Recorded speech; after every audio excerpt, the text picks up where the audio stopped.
I have a very, very silly question. What's the deal with cheese? Cheese. It's the deal with cheese. I mean, in general, it's a sort of comestible made out of dairy products.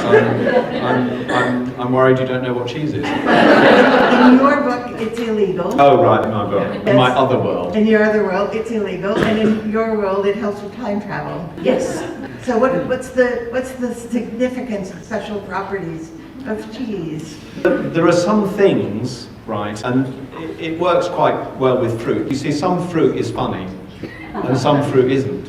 In the same way that some crustaceans are funny and some crustaceans aren't. Like lobsters are funny, but crabs aren't really. You know, and it's very similar. Cheese has a fundamental comedy running through it, and there's all sorts of jokes, you know, going down the years where people make jokes about cheese, usually about how it smells.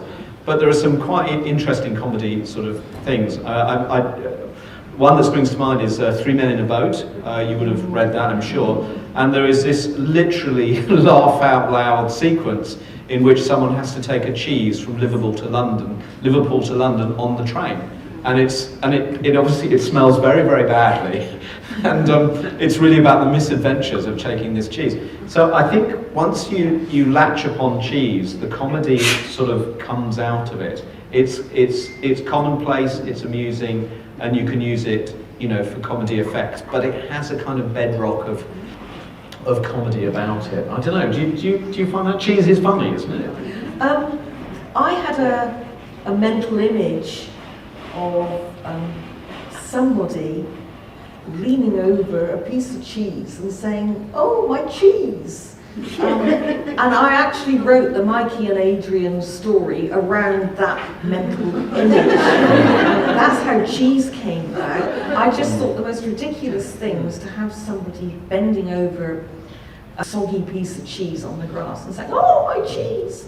And it grew into, if you're time traveling and your jump goes wrong, and you need to replace calcium, sodium, etc. It's cheese, and I'm very fond of cheese. And it's portable. And then I get these pictures in my head of Matthews with a little cube of cheese, carefully making a hole in it and threading a ribbon through and giving to Mikey as a Christmas present, you know, portable cheese. I mean, how lovely. It could.